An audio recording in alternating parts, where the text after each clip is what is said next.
விருசபர்வ அசுரகுல ராஜா அவங்களுடைய பொண்ணு சர்மிஷ்டை அப்படிங்கிற பேர். சர்மிஷ்டையும் நம்ம தேவயானியும் ஒரு ஆற்றுக்குளத்தில் விளையாண்டுக்கிட்டே போய் குளிக்க போயிடுறாங்க. ட்ரெஸ் எல்லாம் ஒரு ஓரமாக எடுத்து கழட்டி வச்சுட்டு ஆற்றுல போய் நல்லா குளிச்சிக்கிட்டு இருக்காங்க.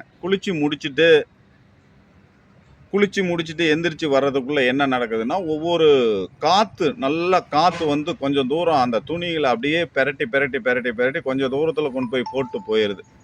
இவங்க என்ன பண்ணுறாங்கன்னா, சர்மிஷ்டையும் தேவயானியும் போய் துணிகளில் எடுத்து எடுத்து பார்க்குறாங்க. சர்மிஷ்டை என்ன பண்ணுறான்னா, தேவயானியினுடைய ட்ரெஸ்ஸை துணியை எடுத்து அவள் போட்டுக்கிறான். போட்ட உடனே என்ன ஆகுது அப்படின்னு கேட்டிங்கன்னா, தேவயானிக்கு பயங்கர கோபம் வந்துடுது. ஒரு பிராமண பொண்ணுனுடைய சுக்கராச்சாரியாரனுடைய பெரிய ஆசிரியரனுடைய பெரிய வித்துவானுடைய பெரிய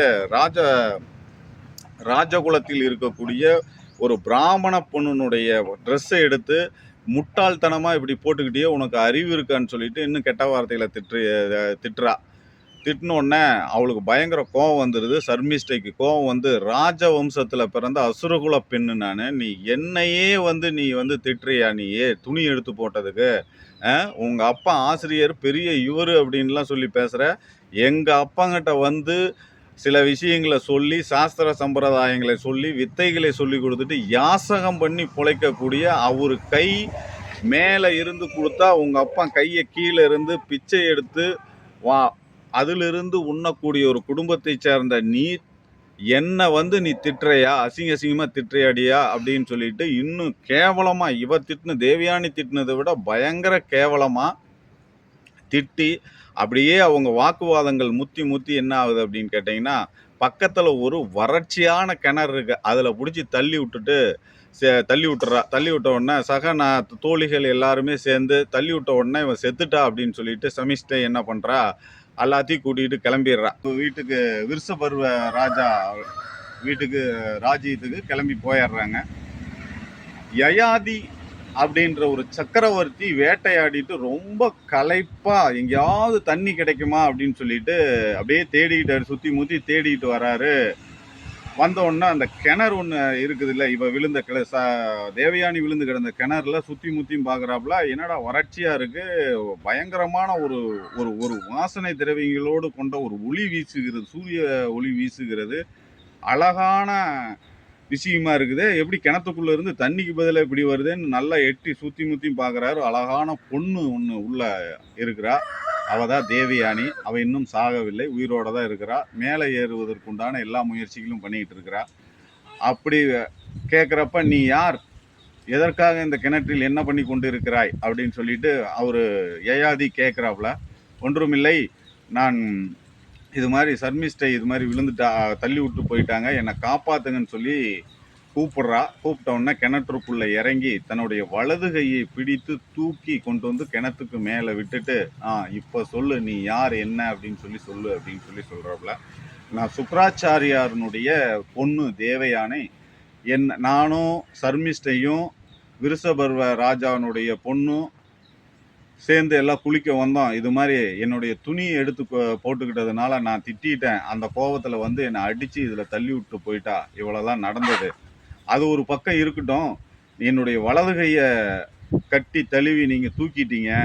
அதனால் எதுவாக இருந்தாலும் பரவாயில்ல, நீங்கள் என்னை திருமணம் பண்ணிக்கணும், மனைவியாக என்னை ஏற்றுக்கணும் நீங்கள் அப்படின்னு சொல்லி கேட்குறாப்புல. இல்லை, நான் சத்திரிய குலத்தினுடைய சேர்ந்தவன், நீ பிராமண குலத்தை சேர்ந்தவன், அதுவும் சுக்கராச்சாரியாரனுடைய பொண்ணு, எல்லாருக்கும் ஆசிரியர் அவருடைய பொண்ணை நான் கல்யாணம் பண்ணிக்க கூடாது, நீங்கள் கோவிச்சிக்காமல் உங்கள் வீட்டுக்கு போங்கன்னு சொல்லி மனசை கொஞ்சம் கொஞ்சமாக மாற்றி பேசி வீட்டுக்கு அனுப்பிச்சி விட்டுறாங்க. வீட்டுக்கு அனுப்பிச்சி விட்ட உடனே அவர் ரொம்ப மன உளைச்சலில், இந்த அம்மா என்னடா யாரையுமே நம்ம விரும்பின ஆசைப்படுறவங்க யாருமே ஜாதியை சொல்லியே இது பண்ணுறாங்க, என்னடா இது இப்படி ஒரு வேதனைக்குரிய விஷயமா இருக்குது அப்படின்னு சொல்லிட்டு, கசனும் அப்படி சொல்லிட்டு போயிட்டான், இவனும் சொல்லிட்டு போயிட்டான் அப்படின்னு சொல்லிட்டு ரொம்ப வேதனையில் அப்படியே உக்காந்துருக்குறாங்க.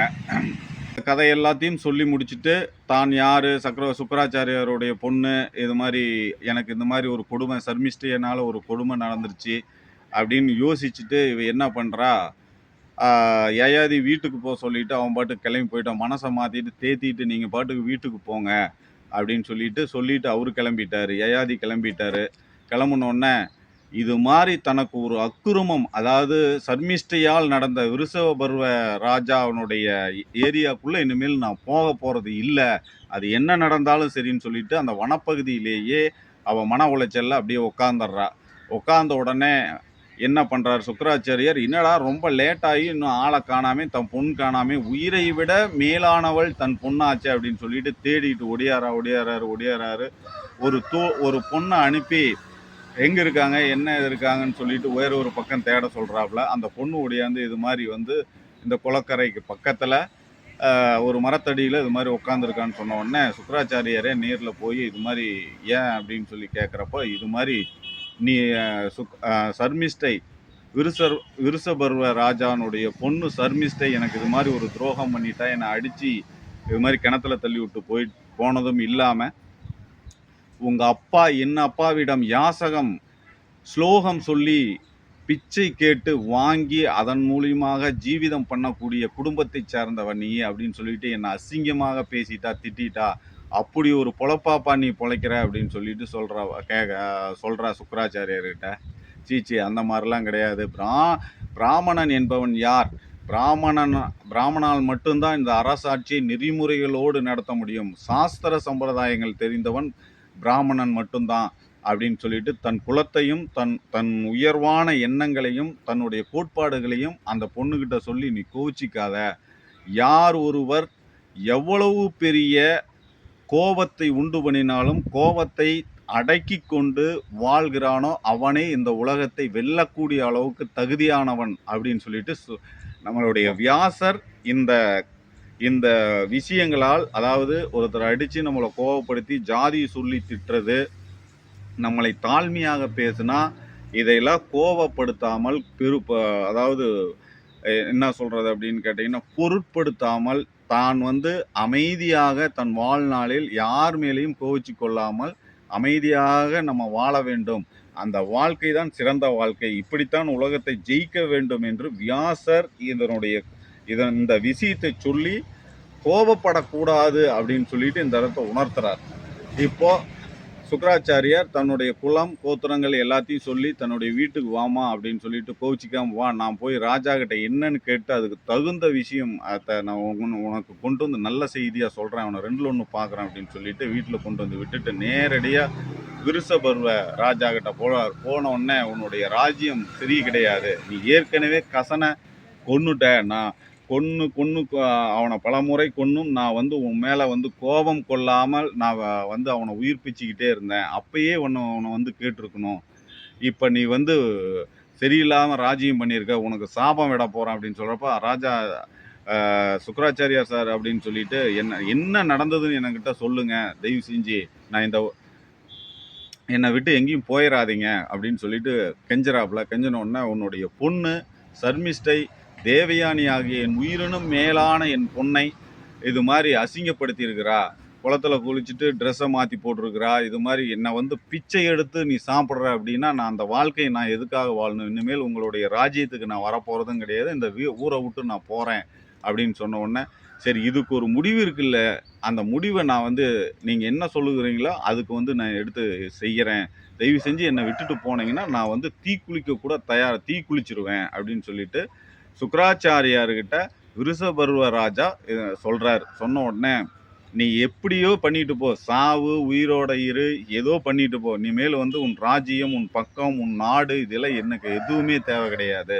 என்னை பிச்சை எடுத்து பிழைக்கிறேன்னு சொன்ன வாட்டி இந்த உலகத்துல வேற என்ன இருக்கு? என்ன சொல்லியிருந்தா கூட பரவாயில்ல, என் பொண்ணை இந்த மாதிரி சொல்லிட்டா உன் பொண்ணு அப்படின்னு சொன்ன உடனே, இந்த விஷயத்தை ஒரு விஷயமாக தன் பொண்ணுகிட்ட சர்மிஷ்டை கிட்ட போய் விருஷபர்வ ராஜா கேட்குறாரு. ஆமாம், இது நடந்ததெல்லாம் உண்மைதான் அப்படின்னு சொன்ன உடனே, இதை நான் உணர்ந்துட்டேன்ப்பா, அவங்களால தான் ஒரு நல்ல விஷயங்கள் எல்லாம் நம்மளுக்கு தெரிஞ்சிக்க முடியாதனால அந்த கோபத்தில், அதிநவீன கோபத்தில் இது மாதிரி வார்த்தையை விட்டுட்டேன், ஜாதி சொல்லிடக்கூடாது, அதனால் நான் வார்த்தையை விட்டுட்டேன், என்ன அவர் கேட்குறாங்களோ அதுக்கு தகுந்த மாதிரி நான் அதுக்குண்டான தண்டனை ஏற்றுக்கிறேன்னு சொன்ன உடனே தேவயானியை கூப்பிடுறாங்க.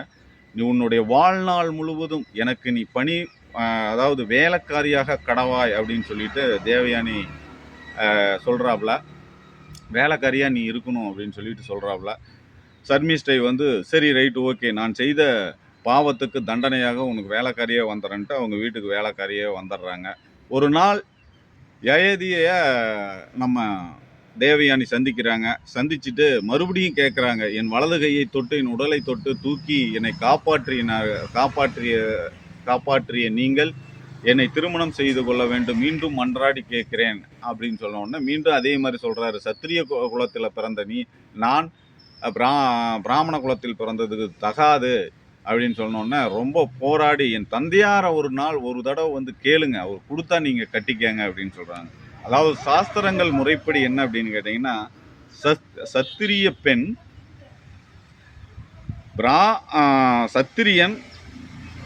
சத்திரிய பெண் பிராமணரை கட்டிக்கலாமா. அந்த காலத்தில் ஒரு விஷயம் இருந்திருக்குது.